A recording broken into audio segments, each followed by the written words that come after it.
Hey guys, it's Bro You Whack, and as of lately, I haven't really been posting on Mondays and Thursdays because, I want to try to take time for myself. Unless there's some big news I want to talk about, I typically won't post on those days. But here I am on a Thursday making a video. So what gives? Well, I don't mean to be dramatic, but I figured it would be only right for a fellow Hitscan player to come out and say that Hitscan players, I regret to inform you, but a lot of our favorite Hitscan heroes got a nerf this morning, and not just a nerf, a big one.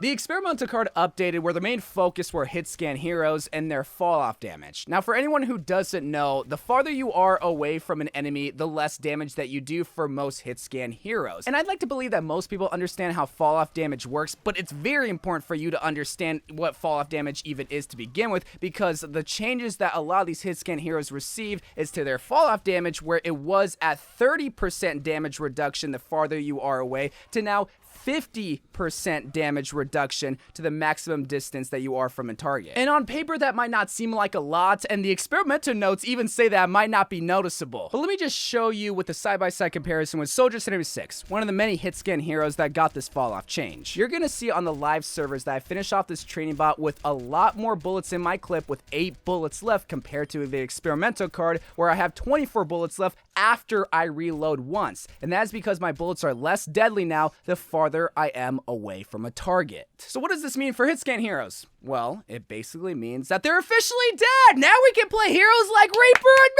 and me! No, I'm kidding. Hitscan heroes are not dead, they're not useless, but they are going to be a lot less effective downrange. But that's the biggest problem here, is that you use a majority of these heroes at long range. Yeah, I might have exaggerated by putting my soldier at the maximum distance, but you use soldier at that distance a lot rather than up close compared to someone like Mei or Reaper. And Soldier 76 isn't the only hero that got this fall off nerf. Ashe, Baptiste, Bastion, McCree, Widowmaker, and even Wrecking Ball all got this fall-off nerf, along with some other experimental changes to Bastion, Diva, Soldier, and Widowmaker that I'll showcase after the side-by-side comparison, because it's very important to see, well, what heroes got affected the most. So let's showcase Ashe doing body shots while aiming down her sights. We're going to have 3 less bullets on the experimental card, again showcasing that your bullets are a lot less deadly the farther you are away. And this is just as crucial compared to the other Hitscan heroes because, well, Ashe is especially effective at long range. Baptiste is a little less noticeable. Now, you do end up with 6 less bullets in experimental card, again showcasing that you do less damage at longer distance, but it's kind of hard to show that in the training range because I just unintentionally get headshots. Bastion's is extremely noticeable that by the time I finish off the training bot on the live servers, I still have half the way to go on experimental card. And again, when it comes to Bastion, it's not like you even be using his recon mode a lot of the time. You will be using his turret form, but I feel like it's very important to show that, hey, this fall-off damage, it's no joke. So how about we show his fall-off damage in turret form and the difference there, where I just held down the right trigger, and yeah, I might have missed a few bullets on both sides, but at the end of the day, you still finish off the training bot on live servers a lot quicker than you would on the experimental card. McCree is another good example of how crucial this fall-off damage change is, where on live servers, it takes a full clip compared to the experimental card. It takes 10 whole bullets, almost 2 whole clips to finish off that same training bot. Now, with Widowmaker, I couldn't see any difference when I scoped down her sight. Now, again, this was facing against a 200 HP training bot, but most of the time, you're going to be most effective by getting the squishies with Widowmaker. But when we look at her secondary fire, i.e. her assault rifle,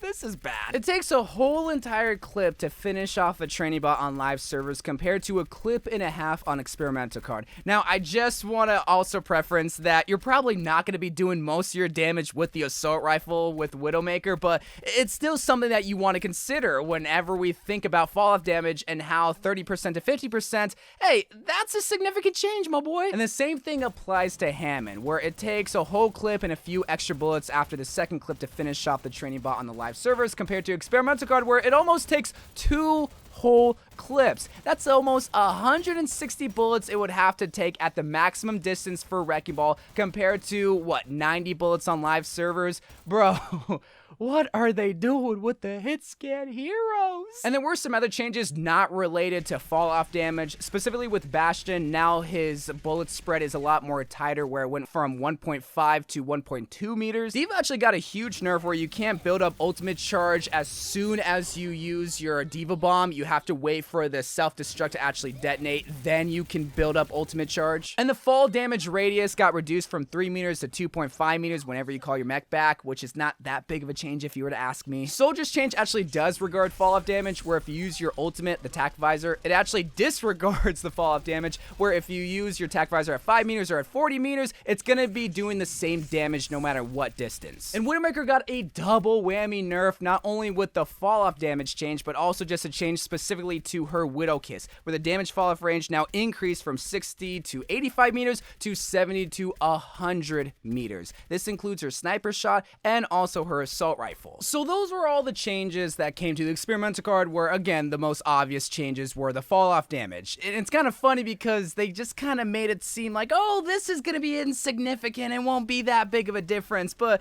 I mean, when you look at it side by side, it's clear as day. The experimental card Hitscan heroes are total cheeks. But I also do want to remind you that, hey, I was at maximum distance. Will you be at that distance? I mean, maybe for Ashe, and maybe for Widowmaker, and maybe you might find yourself with McCree at that distance too. I mean, maybe with McCree, you'll also be up close, so you got to consider your play style. But again, the play style of Hitscan heroes is far away, and they're a lot less effective at the distance that they're supposed to be at. So why would Blizzard bring this change? Is it because people were complaining about Hitscan heroes, complaining about McCree being overpowered and Widowmaker overtanking the meta? Well, at least when it comes to statistics, yeah, McCree is one of the top dogs in the DPS category. Soldier is also considered in that category as well, but he gets outshined by McCree. And then Widowmaker, well, if you're a guy like Widowmaker, you can just do damage no matter what, whether they nerf her or not. So in a way, yeah, based on statistics, you could say that the Hitscan heroes were a little bit overpowered. But then again, another caveat that you can talk about is that you still have to be skillful with those Hitscan heroes. It's not like if you have garbage aim that you're going to be super OP if you pull out a McCree. No, you're going to be dog water because you're dog water. And if that's the case, then how about we talk about Hanzo? Like, Hanzo's in the same category as McCree. And I know I might sound biased, like, oh, it's just because you hate Hanzo. Hey, I'm going to be using the same statistical argument and saying that Hanzo is right next to McCree as terms of pick rate and as terms of effectiveness. And even at close range and long range, he is still going to be... I hate Hanzo so much. So, hey, like, if we're going to be talking about nerfing heroes, let's talk about nerfing Hanzo, because I can't remember the last time he got nerfed. Oh no, but Blizzard is trying to make changes to make it so that everybody has fun. But I feel like this is a change that,